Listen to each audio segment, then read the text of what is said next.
My son-in-law smiled too wide when he slid the folder across the table and said, "It's nothing complicated, Eleanor. Just a quick signature before dinner gets cold."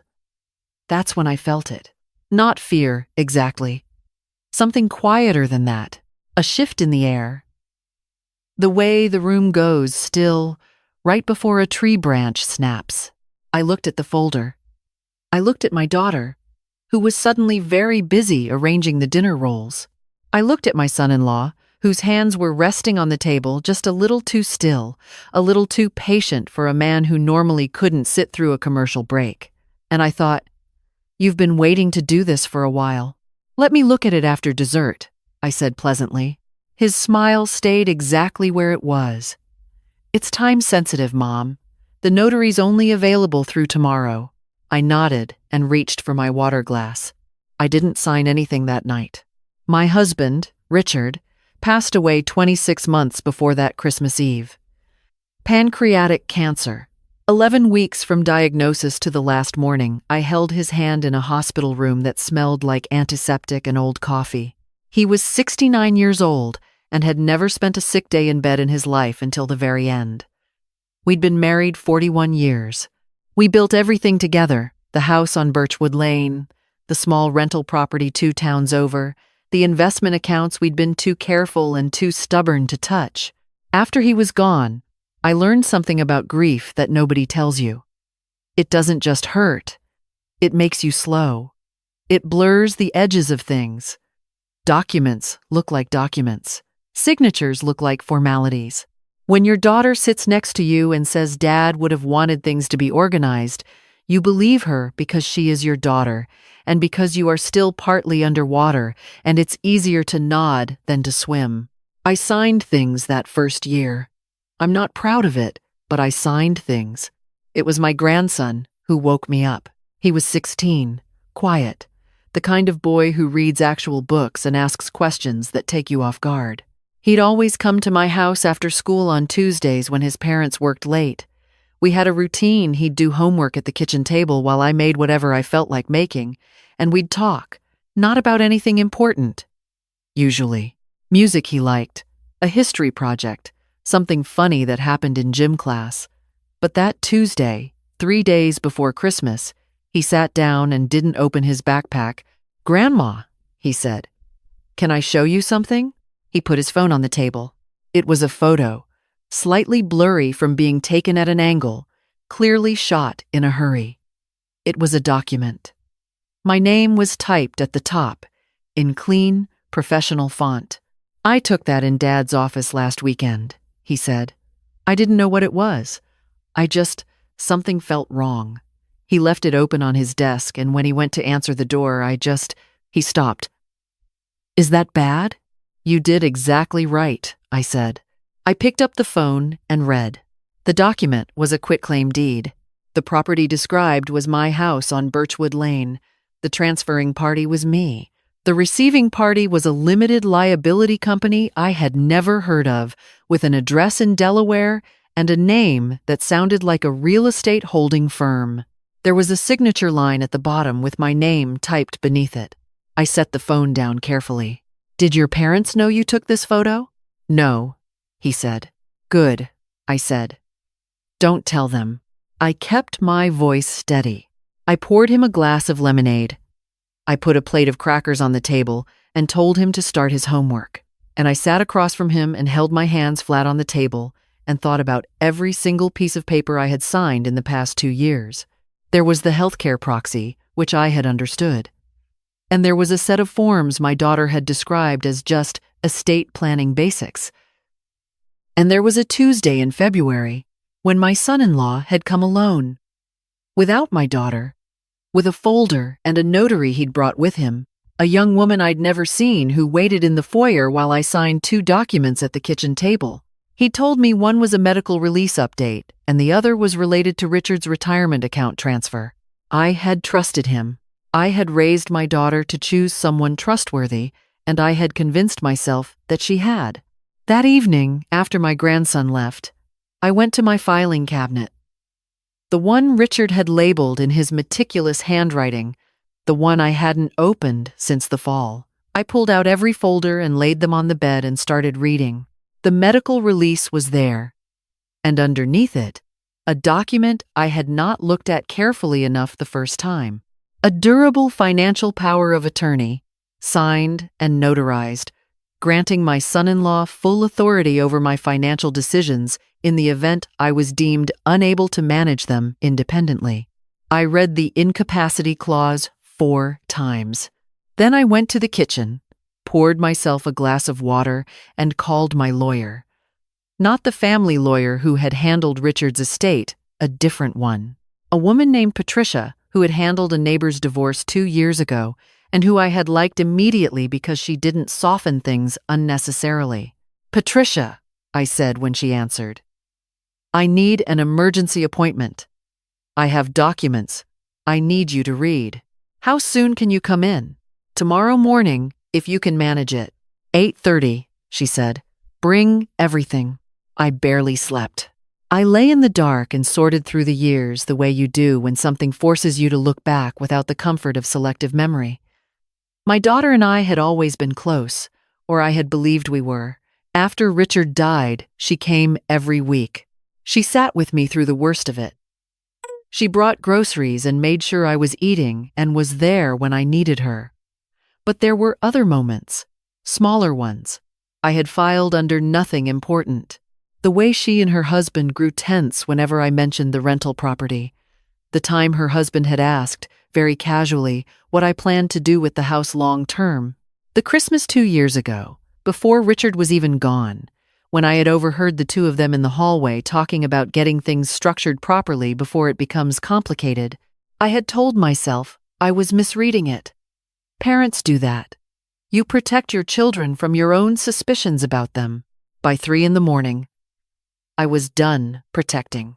Patricia's office was small and deliberately underdecorated, which I found reassuring.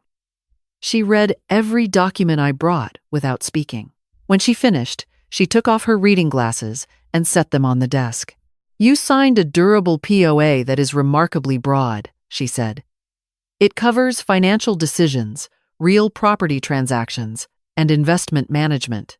The incapacity threshold is vague enough that a cooperative physician could certify it with minimal documentation. Could he use it to transfer my house? Not without additional legal steps. But it would give him significant leverage in initiating those steps." She paused. "The quitclaim deed your grandson photographed, that's the mechanism. If you had signed that on Christmas Eve, combined with the existing POA, he would have had a very solid legal argument for the transfer being valid. What do I do?" She leaned forward slightly. "First, we revoke the power of attorney today. Second, we document everything, the timeline, the documents, the photo your grandson took. Third, I'd strongly recommend we place your assets in a revocable trust with a trustee of your choosing, someone with no connection to your son-in-law. Can we do all of that before Christmas? We can do the revocation today. The trust will take a few days. But I want you to understand something." She looked at me directly. "When he realizes the POA has been revoked, he'll know, you know. Be prepared for that." I thought about my son-in-law's careful smile on Christmas Eve, the folder sliding across the table, my daughter suddenly absorbed in the dinner rolls. "I've been prepared for a lot of things I didn't see coming," I said. "I think I can manage something I do." We revoked the durable POA that afternoon. Patricia filed the paperwork herself and had it notarized before 4 o'clock. I drove from her office to the bank, where I asked to speak with a manager, and sat down across from a man who looked startled to see a 68-year-old woman come in with a file folder, and the focused expression of someone who was not there to be charmed. I asked for a complete review of account activity over the past 24 months. He pulled up my records. I watched his eyes pause on the screen. "There are 2 recurring transfers on the account," he said carefully. "One appears to be authorized under a power of attorney on file. The other—" "Stop both of them," I said. He looked at me. "The POA authorization allows. That authorization was revoked this afternoon, I said. My attorney is sending you the documentation within the hour. I want those transfers halted immediately, and I want written confirmation. He cleared his throat. Of course, Mrs., of course. We can do that. I also requested that no changes be made to my account without my physical presence in the branch. No telephone amendments. No online requests.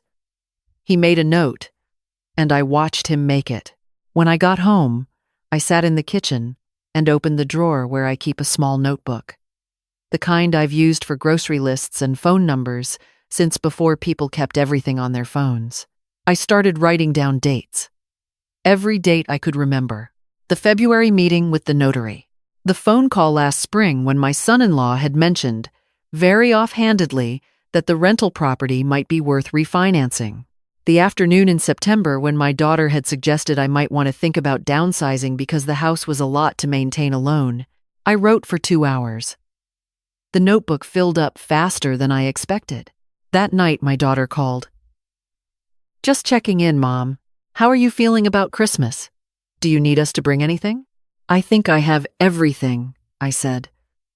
It'll be a quiet one this year. A small pause. Are you sure you don't want us to come over early? Help you set up? I'm fine, I said. I'll see you both at 6. After I hung up, I called my grandson. I want you to know, I said, that you did something important, and that I'm taking care of it. But I need you to do one more thing for me. Anything, he said. If anyone says anything to you about me, about my memory, about whether I seem confused or forgetful or unstable, I need you to write it down. The date, who said it, exactly what they said. Can you do that? Silence for a moment. Are they going to say stuff like that? I think they might. Another pause. Okay, he said quietly. I can do that. Christmas Eve arrived gray and cold, the kind of December afternoon that turns dark by 4 o'clock and makes the inside of a house feel like a held breath. I had set the table carefully, Richard's good dishes, the ones we used every year. The centerpiece he and I had bought together at a craft fair in Vermont, an arrangement of dried eucalyptus and red berries in a low wooden bowl. My son-in-law arrived first, carrying a bottle of wine and a leather portfolio under his arm. My daughter came behind him with a casserole dish and a smile that was working harder than it needed to. You look wonderful, Mom, she said, kissing my cheek. Thank you, sweetheart, I said. Let me take that. We moved through the motions of the evening. My grandson sat beside me at dinner, quieter than usual, occasionally catching my eye. The food was good. The conversation was careful. My son-in-law told a long story about a colleague I didn't know, and I listened with exactly the right amount of interest. Then, between the main course and dessert, he reached down beside his chair and lifted the portfolio onto the table. Hey, while I'm thinking of it, he said, in the voice of a man who had been thinking about nothing else all evening. I have that paperwork I mentioned. Just a property update. Simplifies the title situation. Takes 2 minutes. He opened the portfolio. Notary's available through tomorrow. So, I spoke with my attorney on Tuesday, I said. He stopped. My daughter looked up. I had some questions about a few documents I found, I continued. The durable power of attorney, specifically. Patricia, that's my new lawyer, she was very helpful. She explained what it actually authorized. My son-in-law set the portfolio down. Mom, I'm sure she's very capable, but that document was drafted with your best interests. I revoked it Wednesday morning, I said. The room went very quiet. Outside, wind moved through the bare oak tree in the front yard.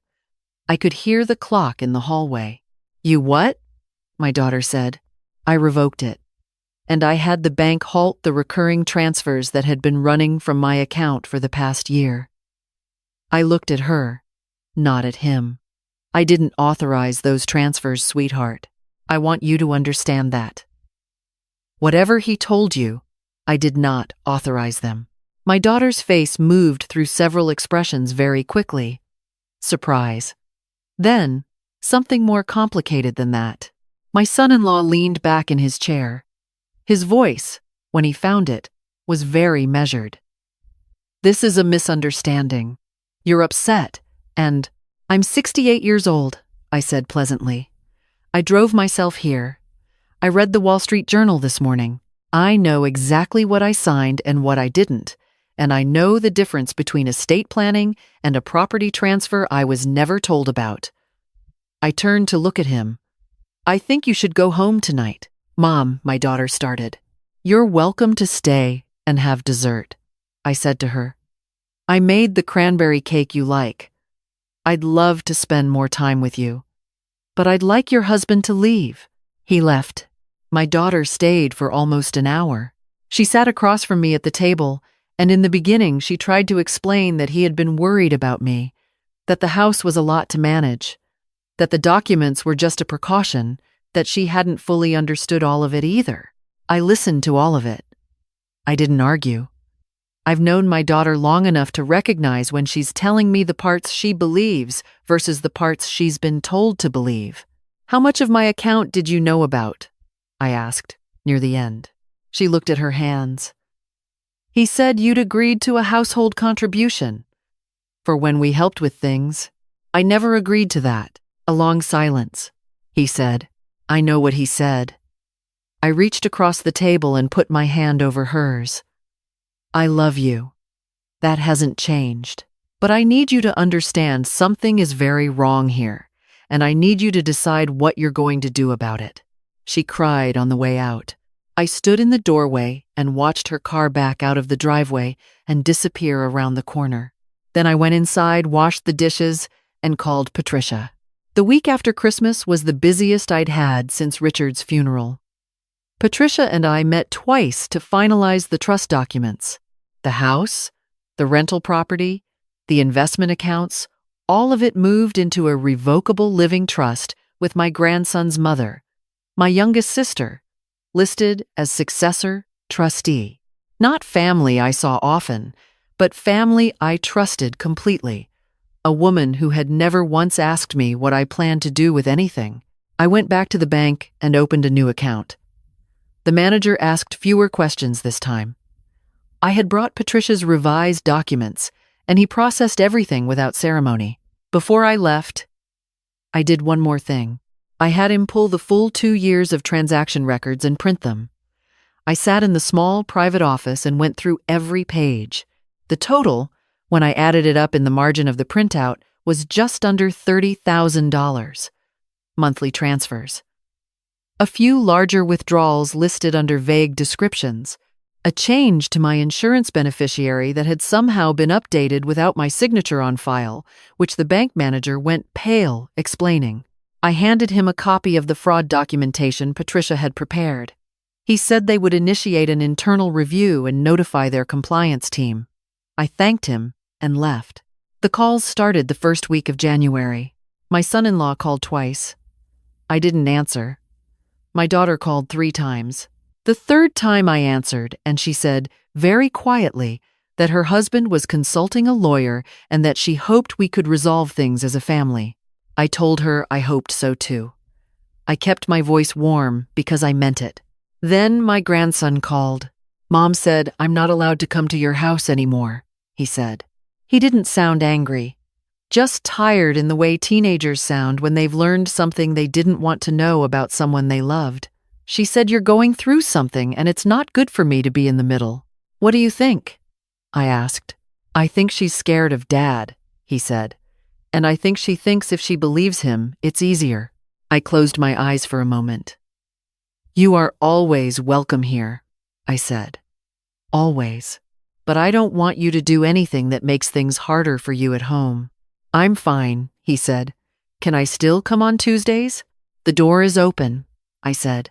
He came the following Tuesday. He sat at the kitchen table with his backpack and his books, and I made soup, and we talked about a novel he was reading for English class and whether the narrator was reliable or unreliable. He said he'd been thinking about how unreliable narrators were interesting because you had to read between the lines to figure out what was actually happening. Yeah, I said. I know the feeling. He smiled at that. In late January, I received a letter on official stationery from an Adult Protective Services office. The letter stated that a wellness review had been requested by a family member expressing concern about my capacity for independent decision-making. It outlined my rights and informed me that an evaluator would be in contact. I read the letter twice. Then, I put it in the folder where I had been keeping everything. The bank records. The timeline I'd written in the kitchen notebook. The copy of the quitclaim deed my grandson had photographed. The POA revocation. The trust documents. Every piece of paper in a neat chronological stack. I called Patricia. They filed the APS request, I said. I expected something like this, she said. It's a classic pressure move. When people lose financial access, they look for other mechanisms. Can you come in tomorrow? We spent 2 hours preparing. Patricia drafted a formal response to the APS inquiry, which included my complete financial documentation, the revocation records, the trust filing, and a letter from my own physician confirming I was in good health and full cognitive capacity. She also prepared an affidavit documenting the sequence of events, from the Christmas Eve dinner folder to the bank transfers to the quitclaim deed, with my grandson listed as a witness. The evaluator who called me the following week had a careful, professional voice. She asked questions about my daily routine, my household management, my decision-making process. I told her I woke at 6, made my own coffee, managed my own calendar, balanced my own accounts, drove myself to appointments, and had recently initiated a complete financial restructuring with legal counsel that required reviewing 40 pages of trust documentation over 3 days. She was quiet for a moment. "Mrs.," she began, "I know what this inquiry is," I said gently, "and I understand you have a process to follow, and I respect that. But I'd like you to have the full picture." I told her about the POA I had signed without full understanding, the transfers I hadn't authorized, the deed I had almost signed at my own Christmas dinner table. I told her I had already filed the supporting documentation with my attorney.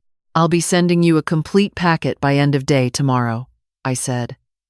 "I think once you've seen it, the nature of this situation will be quite clear." Patricia sent the packet the next morning. The APS case was closed 2 weeks later. The evaluator called to let me know personally.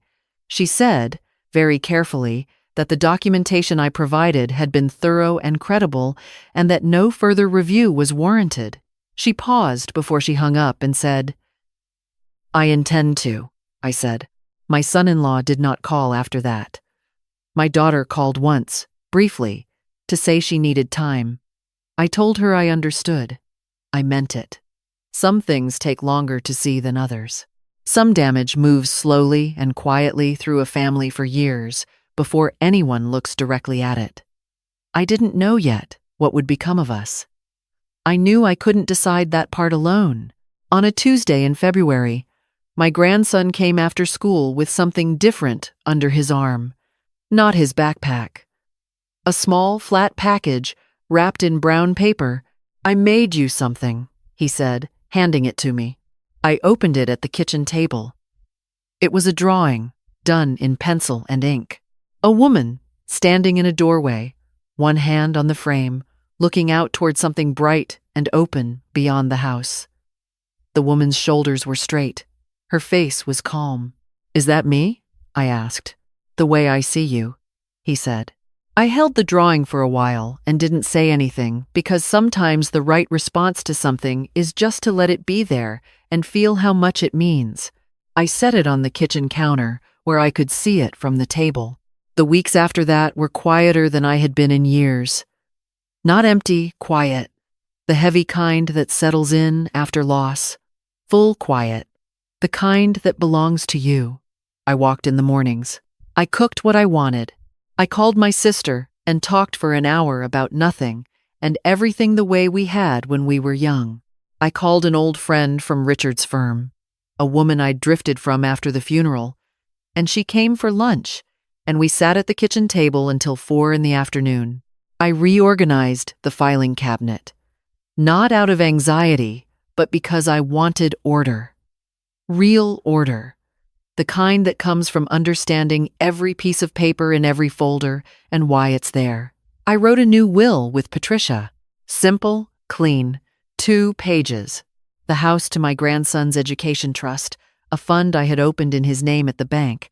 2/3 of the investment accounts to him, and 1/3 to a women's shelter downtown, where I had volunteered for a few years after I retired. Everything else was annotated clearly, each item with a note about who it had belonged to and why I was leaving it where I was leaving it. It took 3 afternoons. It was the most useful thing I had done in years. One morning in March, I was in the garden, cutting back the dead stalks from last year's hydrangeas, when my daughter pulled into the driveway. She walked across the lawn without her husband. She was wearing the gray coat she'd had for years, the one with the slightly worn collar, and her face looked like she'd been carrying something heavy for a long time and was tired of it. "Can I come in?" she asked. "Of course," I said. We sat in the kitchen. I made tea. She didn't say anything for a while, just held the cup. "I'm sorry," she said, finally. I let that sit. "I knew more than I told you," she said. "Not all of it. He didn't tell me all of it. But I knew enough, and I chose not to ask questions, because She stopped. "Because it was easier. Because I told myself you wouldn't notice or you'd understand eventually, or that he was doing it for all the right reasons, and He wasn't doing it for the right reasons," I said. "I know," she whispered. "I know that now." We sat there in the kitchen where she'd grown up, where she'd done homework and eaten cereal and learned to make pie crust with both hands, and I thought about how long it takes for the full shape of something to become visible. How you can stand inside a situation for years and see only the small piece of it right in front of you. I reached across the table and put my hand over hers, the same way I had on Christmas Eve. "What happens next is up to you," I said. "Not to me," she nodded. Her eyes were wet. "But I want you to know something," I continued. "I am not going anywhere. I am not fading. I am not confused or incapable or declining. I am your mother, and I am 68 years old, and I have a great deal of living left to do, and I intend to do it on my own terms, with people who see me clearly." I squeezed her hand once. "I hope you're one of those people." "I genuinely do." She came back the following Sunday. Without her husband. She brought my grandson, who came in first and went straight to the kitchen to look at his drawing on the counter. And for a moment, the 3 of us were just standing there in the late morning light, not talking, just being in the same room. "It looks good there," my grandson said about the drawing. "It does," I agreed. I had kept the folder. All of it. Every document. Every bank statement. The photo of the quitclaim deed. The APS letter. The responses. Not out of anger, but out of clarity. Because I had spent 2 years in the fog that follows grief, and I had let that fog be used against me, and I had decided that the record of how I found my way out of it was worth keeping. Some evenings I sat with the folder on the kitchen table and just knew it was there, not reading it, not rehearsing it, just knowing that the truth was documented and organized and could not be undone. Richard would have laughed about the drawer lock I'd put on the filing cabinet. He would have said, "You always did know how to organize a problem to death." He wouldn't have been wrong, but he also would have understood.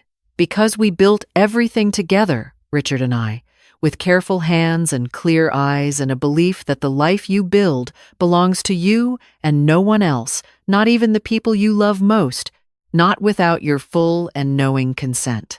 It still belonged to me. That morning I went out onto the porch before the sun had fully come up.